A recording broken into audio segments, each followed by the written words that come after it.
गठबंधन वाले बोल रहे हैं कि हम बेरोजगार हुए, ये बेरोजगारी भत्ता देते हैं, हम लोग बेरोजगारी दूर करने में काम कर रहे हैं। भारतीय जनता पार्टी बेरोजगारी दूर पे काम कर रही है, क्योंकि यहाँ पे जो भी नौकरियां मिली यूथ को ईमानदारी से मिली। पहले क्या होता था, समाजवादी पार्टी की सरकार में यहाँ पर अटैची भर के जिनके पास पैसा होता था उनको नौकरी मिलती थी, लेकिन आज जो भी नौकरी मिली है ईमानदारी से मिली है। अगर कहीं भी पेपर लीक का मामला भी अगर आया है तो उनके खिलाफ सख्त से सख्त कार्रवाई भी हो रही है। ये लगातार होती रहेगी, क्योंकि यूथ का आज सबसे ज्यादा यूथ मोदी जी के साथ में है। अच्छा, प्रेम शुक्ला जी जुड़ जाएंगे तो जरा मुझे बताइएगा। चेतन, मैं वापस जरा लोगों के पास आ रही हूँ। उन्होंने कहा कि यूथ को बोलना पड़ेगा। अब मैं इसीलिए आप लोगों के पास आऊंगी एक बार।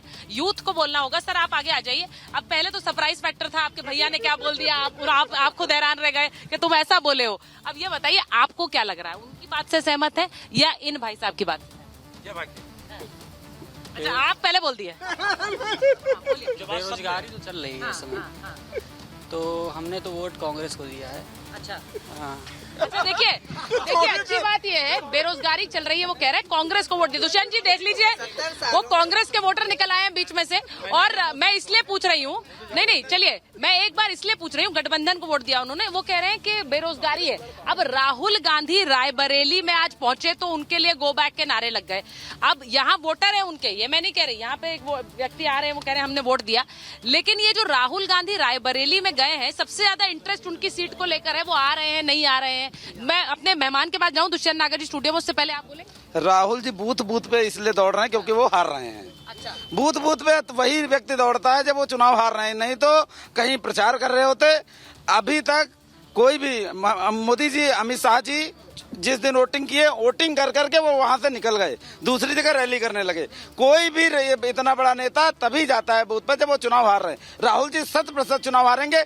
सपा के राष्ट्रीय अध्यक्ष चुनाव हारेंगे, लगभग 1 लाख वोटों से कन्नौज से हारेंगे। अरे बाप रे, 1 लाख नेट वोटों से अखिलेश यादव जी चुनाव हारेंगे। अच्छा, और वो 79 प्रेम शुक्ला जी एक सीट भी नहीं जीतने वाले हैं। अच्छा, यहाँ देखिए प्रेम शुक्ला जी, आप यहाँ पर जो लोगों की भावनाएं सुन रहे होंगे। एक व्यक्ति आए हैं, वो कांग्रेस के वोटर हैं, ये कह रहे हैं कि सपा अध्यक्ष भी अपनी सीट हारेंगे, वो तो ये कह रहे हैं। लेकिन आप मुझे बताइए, पार्टी का आकलन क्या है? 5 चरण के बाद कहाँ खड़े हैं?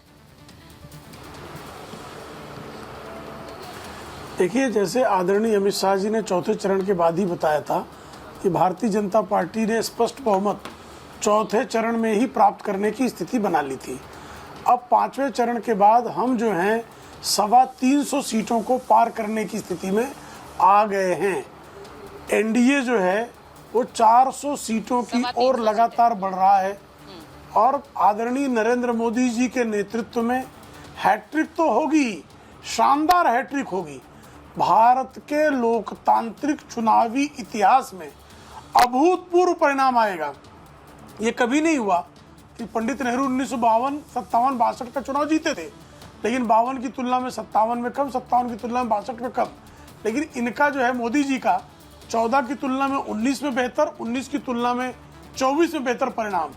ये भारतीय लोकतांत्रिक व्यवस्था के लिए, जहाँ कभी एंटी इनकम्बेंसी जो है वो हर चुनावी विशेषज्ञ जो है ये सूत्र मानता था चुनाव का, आज प्रो इनकम्बेंसी जो है वो चुनाव का सूत्र है। ऐसा हमने गुजरात में होते देखा है, ऐसा हमने मध्य प्रदेश में होते देखा है, हमने ऐसा उत्तर प्रदेश में होते देखा है।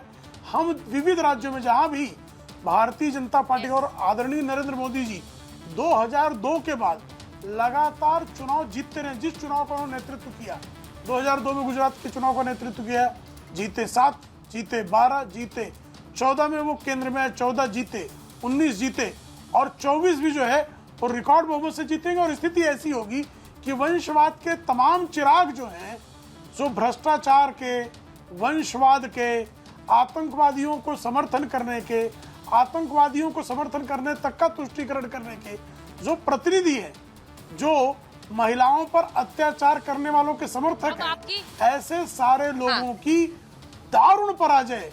जैसा आपका एक दर्शक भी बता रहे थे कि कन्नौज से श्रीमान अखिलेश यादव की हार सुनिश्चित है, ये अखिलेश यादव फील कर रहे हैं। और इसी तरह से रायबरेली से जो है और वायनाड, दोनों सीटों से श्रीमान राहुल गांधी का हारना तय हो गया है। वायनाड की हार को देखते हुए भागकर रायबरेली आए। अब रायबरेली से भागकर कहाँ जाएंगे? अब तो बस जो है वो नानी के घर ही शेष रह जाएगा। अब मैं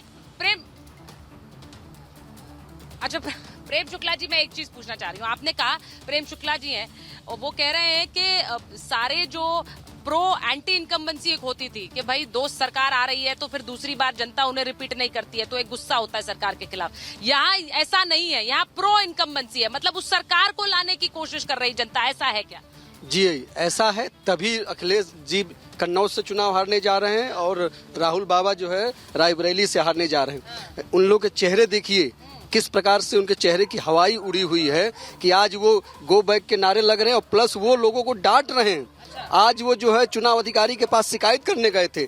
इतने वर्षों में कभी आपने सुना कि जो है राहुल गांधी या गांधी परिवार कभी हार या तोहमत इस तरह लगाकर गया हो चुनाव अधिकारी के पास? वो अपने आप को राजा समझता था। नहीं, वो ये भी कह रहे हैं कि जो काम नहीं कर रहे हैं ढंग से वो सुधर जाइए, वरना हमारी सरकार आएगी तो हम बताएंगे। ये राहुल गांधी ये भी कह रहे हैं। वो मैम सबसे बड़ी चीज ये है कि इनको ये नहीं पता कि 80 लाख लोग पेपर लीक से प्रभावित हुए हैं। 80 लाख इंटू 3 यानी 2 करोड़ 40 लाख वोट। आप किसानों की शहादत, 750 किसानों की शहादत आप भूल जाएंगे।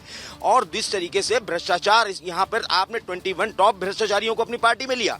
आज आप बताइए, जिसको कहते थे आज चक्की पीसिंग, आज वो महाराष्ट्र का डिप्टी सीएम कैसे बन गया, है ना? उसमें ये जो जवाब दे रहे हैं, मैं एक बार आपसे, हाँ मैम आप बोलिए। देखिए, जो ये भ्रष्टाचार के बारे में बात कर रहे हैं, इसी उत्तर प्रदेश में जब समाजवादी पार्टी की सरकार थी तब भ्रष्टाचार नहीं था। परीक्षा केंद्रों पर क्या होता था? धांधली होती थी, पैसे जमा किए जाते थे और बच्चों को नकल दी जाती थी। आज के समय में ट्रांसपेरेंसी से एग्जामिनेशन होते हैं, ट्रांसपेरेंसी से लोगों को रोजगार मिलता है, तो भ्रष्टाचार का समय चला गया। इसलिए आप भी उस फेज से बाहर आ जाइए। हाँ, वो एक और आपके पास आ रही हूँ सर, बताइए। आप बोल रहे हैं कि समाजवादी पार्टी की सरकार में परीक्षा केंद्रों पर एग्जाम देने जाते थे बच्चे। ऐसे बच्चों को जिनके फुल मार्क्स आने के बाद बाहर कर दिया जाता था, उनको ये कहा जाता था कि उनके आंसर सीट में फ्लूट लगा हुआ होता था। तब हम लोगों ने प्रश्न उठाया था कि अगर सेंटर पर फ्लूट जा रहा तो किसके आदेश से जा रहा है? यानी कहीं ना कहीं पार्शियलिटी होती थी, रोल नंबर पहले तय हो जाता है किनको पास करना है। 3-4 जिलों के अलावा में जेल गए थे। सपा सरकार में अनिल यादव जी यूपीएससी के चेयरमैन अब भ्रष्टाचार में जेल गए थे। ये बात करते हैं आजम खान भ्रष्टाचार के मामले में जेल हैं। वही आजम खान जब इनकी सरकार, वो कह रहे सारे भ्रष्टाचार, सुनिए, जब इनकी सरकार होती थी आजम खान यही उत्तर प्रदेश पुलिस उनकी भैंस ढूंढने का काम करती थी। आज उत्तर प्रदेश की पुलिस अपराधियों को ढूंढ कर, आप भ्रष्टाचारी की बात कर रहे हैं, वहाँ भैंस ढूंढ रहे थे आप लोग। आप भी जानती तब सरकार काम नहीं कर रही थी। 69,000 शिक्षक भर्ती में 640 दिन से आंदोलन हुआ। योगी आदित्यनाथ ने मान लिया कि आरक्षण घोटाला हुआ, लेकिन तत्कालीन जो बेसिक शिक्षा मंत्री थे उनको जेल नहीं भेजा, अधिकारियों को जेल नहीं भेजा। आज तक लड़के सड़क पे टहल रहे हैं। शिक्षा, स्वास्थ्य, रोजगार की जब बात होती है ना, तो यहाँ मंदिर, मस्जिद और ये